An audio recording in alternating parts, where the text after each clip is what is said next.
வணக்கம். நான் தமிழாளி Kennedy Jacqueline பேசுகிறேன். இன்றைய தலைப்பு 3 விதிகள். அதாவது ஒரு மனிதன் திருடன், பயங்கரமான திருடன், விடாக்கொண்டன். அவன் என்ன பண்ணுறான், எங்கே போனாலும் எவிடன்ஸை விடாமல் வருவான். நல்லா நுணுக்கமாக திருடிடுவான். திருடுறதே தெரியாத மாதிரி திருடுவான். என்னைக்கு பிடியும் பட மாட்டான். அந்த மாதிரி ஆள். உடனே அவன் என்ன பண்ணுறான், பக்கத்து ஊரில் யாருமே திருடுறதில்ல, ஏமாறுறதில்லன்னு கேள்விப்படுறான்.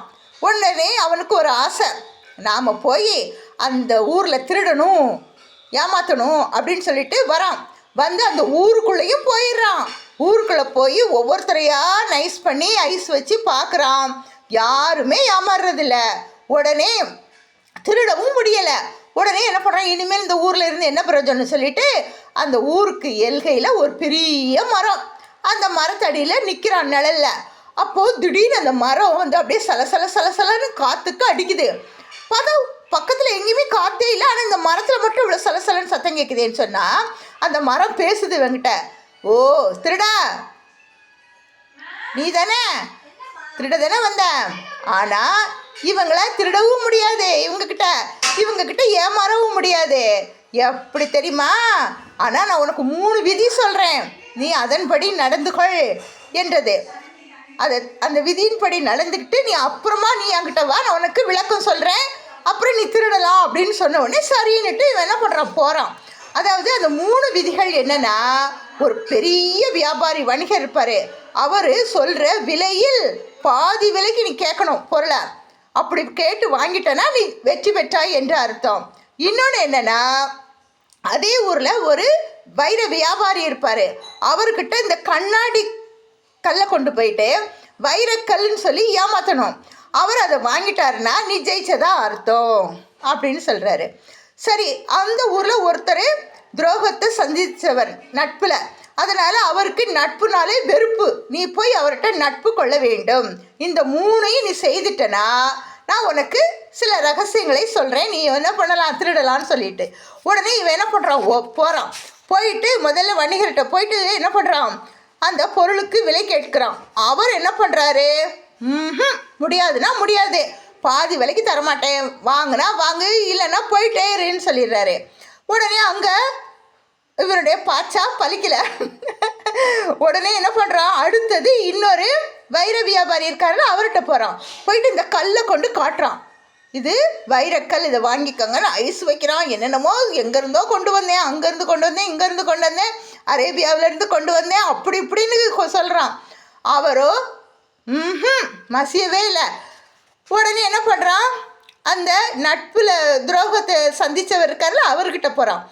அவர் என்ன பண்ணுறாரு, பேசுகிறாரு, உதட்டளவில் தான் பேசுகிறாரு, உள்ளத்தளவில் பேசலை. இவன் அவருக்கு எல்லா பணிவிடைகளையும் செய்து பார்க்குறான். 1 மாதம் அவர் கூடவே தங்கியிருக்கான்.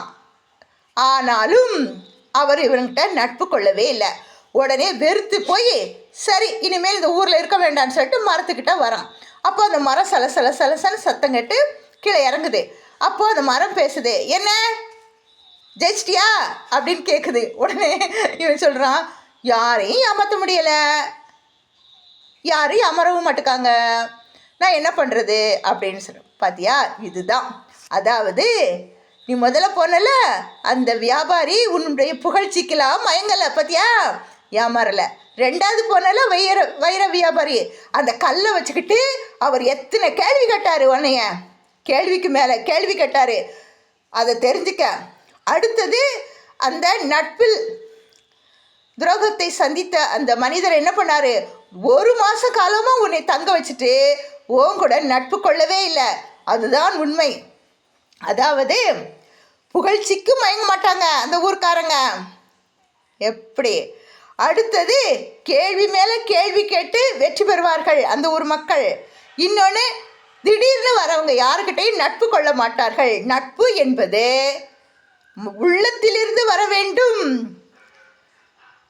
அந்த நட்பை அவர்கள் புரிந்தவர்கள். அதனால் ஏமாறவும் மாட்டாங்க, பிறர் பொருளை கவரவும் மாட்டார்கள். அந்த அளவுக்கு நல்லவர்கள். இது தெரியாமல் நீ என்ன பண்ணிட்ட, திருடலான்னு வாழை ஆட்டிட்டு போனியா, முடியலையா அப்படின்னு சொல்லி அந்த மரம் என்ன போயிடுச்சான். அதனால் நாம் எப்படி இருக்கணும்னா, புகழ்ச்சிக்கு மயங்கவும் கூடாது, யாராவது ஏதாவது பேசுகிறாங்கன்னா உடனே கேள்விக்கு மேலே கேள்வி கேட்டு அவங்கள அமுக்கி விட்டுறணும். அதுக்கப்புறம் நட்பு கொள்ளும்போது கவனமாக இருக்கணும். ஆழமாக சிந்தித்து தான் நட்பு கொள்ள வேண்டும் என்பது இந்த கதையினுடைய ஆழமான கருத்து. இதை கேட்டுட்டு இதே போல் நீங்களும் நடந்து கொள்ளுங்கள். உன்னை பார்த்து இந்த உலகம் சிரிக்கிறது, உன்னை பார்த்து இந்த உலகம் சிரிக்கிறது, உன் செயலை பார்த்து உன் நிழலும் சிரிக்கிறது, உன் செயலை பார்த்து உன் நிழலும் சிரிக்கிறது. பாடும் பறவை, பாயும் மிருகம், இவைகளுக்கெல்லாம் பகுத்தறிவில்லை. ஆனால் அவைகளுக்குள்ளே சூழ்ச்சிகள் இல்லை.